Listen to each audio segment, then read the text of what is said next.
Hi there. In this lecture we see Vasily Ivanchuk against Timur Radjabov, two of my favourite super grandmasters. This is in 2004, the 36th Olympiad, round 6. So we have e4 from Vasily Ivanchuk.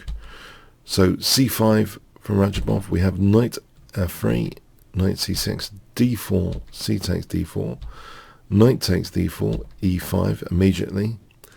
So this is the Kalashnikov, knight db5, d6, and now knight 1 to c3. So here we have a6, knight a3, b5, knight d5, and now knight ce7. And at this point there's a kind of novelty move which Vasily Ivanchuk plays, which is intriguing. The engines don't particularly like it. It hasn't really been played that much in practice. Knight b4, so there's a bit of a novelty move. It does seem to have certain benefits. It keeps complexity in the position for a start, at minimum, avoiding the knight exchange. c4 is on the cards here as well. Usually c4 is played in this position immediately and allowing the knights to be exchanged. A bit of simplification, because white is generally better here. But this is a very interesting move. Knight b4. We have immediately a kind of, it seems a mistake. Bishop d7. Black should, it seems, play knight f6. If c4, knight takes e4, c takes b5, d5. This is a tense position where black ends up, it seems, being okay. It's a razor sharp sequence of events basically, but it should be even, this final resulting position. So you can see why, if you haven't really analysed this position with top engines, a move like bishop d7 does seem kind of like a reasonable idea rather than that stuff. We have c4 and now a5, knight bc2. So the knight actually has this great benefit of hitting b5 now. We have knight f6. If b4, knight b5, this situation might end up with quite a dangerous pawn there and can actually sacrifice the e4 pawn. So this is a very strange position in a way. But white does have also the light square bishop without a counterpart, which can come in useful on the light squares. For example, d5, rook c1. And let's say d4, knight takes d4. This is extreme. But white essentially can now threaten after b6, bishop b5 check. And if black loses casting rights, together with that b pawn, white has a very dangerous, formidable position with rook c8 now, for example, with advantage. So this is just a fictional variation with b4. But in the game, knight f6 was played. Knight takes, bishop takes, c takes, knight takes e4, and it looks a little bit similar, bishop e3. So white has this dangerous pawn. We have d5 and now b6, so with the idea of bishop b5 sometimes. f5 is played. Here, if d4, bishop b5 check is possible, and just winning material there.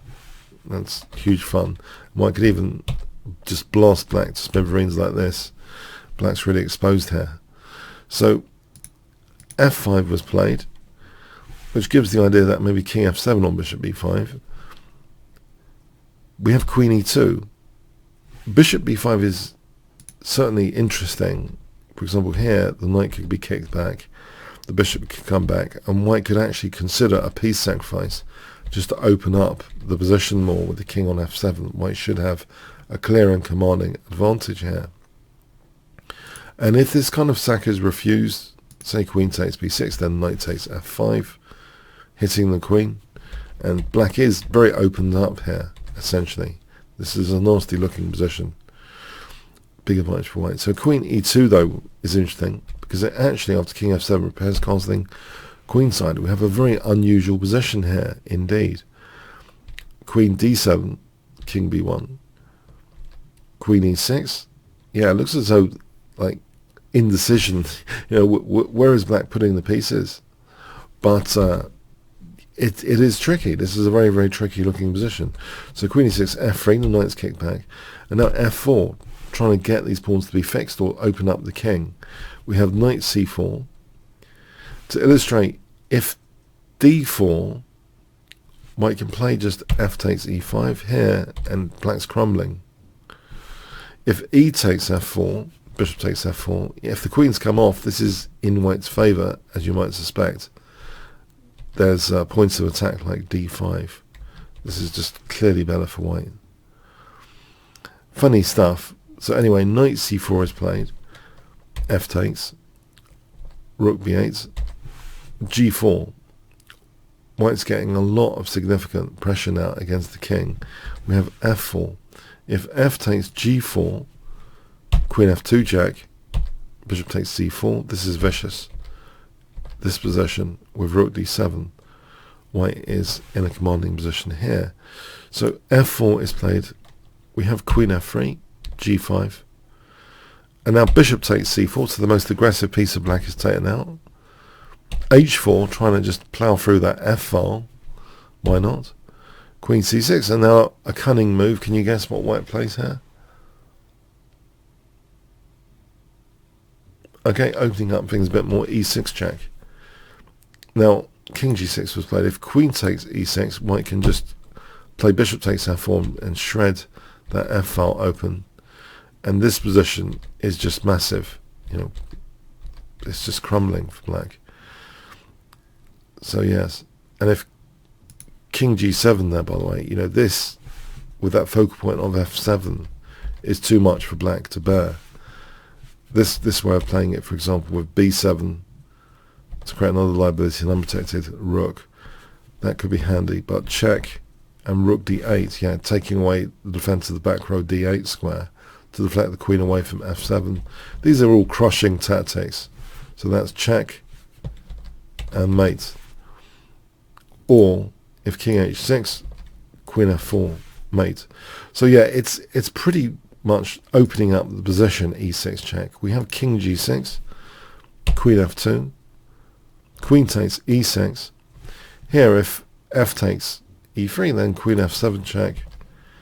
And actually strongest is queen f6 check for h takes g5 to be checkmate. So yeah, it's brutal. Queen takes e6, bishop d4, bishop g7, h takes g5 here, rook b d8, rook d e1, queen d6. Here, if queen d5, here bishop takes g7 is strong. King takes g5, for example. Here we have to be a little bit careful. If rook takes e7, there's queen d1 mating. Let's put that on the board for fun. This would be tragic. No, but if we're careful here, we find a much stronger move than rook. Yeah, weaknesses of the last move we've got to be extremely wary of. We just play queen h4. Check. And here, queen f6 is checkmate. So as long as we're careful here, it's absolutely winning. And if king takes g7, yeah, we have to be careful about this threat of queen d1. After this check, we just play rook c1, for example. It's a nice safe move, a piece up. And black's pawns are pretty shredded and fragmented. So this is absolutely a massive advantage here. So as long as white's careful, yeah, it's crushing. So let's go back to the game. So queen d6 was played. But now it's just going into a skewer, bishop c5. Now in this position, it seems as though Radjabov is setting, you know, quite a nasty trap. If white's casual with rook takes e7, because it looks absolutely all over, because the bishop's protecting the queen, there's still queen d1, it's checkmating. We've got to be careful how we move resources around the chessboard, not to neglect key squares, especially when the opponent's got a battery on such a key square. The knight is actually, you know, it's a funny position, this. It's some of us mere mortals, I feel, could slip up here with a move like rook takes e7. So quite often, yeah, it's good to have a check instead to limit the opponent's replies, just in case you have got weakness of the last move, which as humans we tend to mess things up. But rook e6 check keeps it clinical and controlled. So here black is completely busted. If king takes g5, we have queen h4 checkmate. And if king f7, then we're playing with check. No time for queen d1 check. King g8, and now we can take off that pesky queen with a winning position. So yes, and we here, you know, we can take off e5. Or if rook d8, yeah, it's just absolutely crushing. We've got lots of crushing possibilities like bishop a7. So yes, a very, very interesting game. So yes, what a game to start off with. That novelty move, an extreme novelty move. Yeah, these moves crop up sometimes, especially with players like Ivanchuk. So the novelty move here, keeping a lot of tension in the position. So just because it hasn't been played much before doesn't mean it's not bad. At minimum, the benefit is maintaining complexity. If one has studied Mikhail Tal, complexity is largely a weapon to win games in practice against human opponents. Keep the complexity, and there sure is a lot of complexity out of the opening position here with this move knight d5 to b4. Very, very interesting stuff. I hope you're inspired by this. Thanks so much.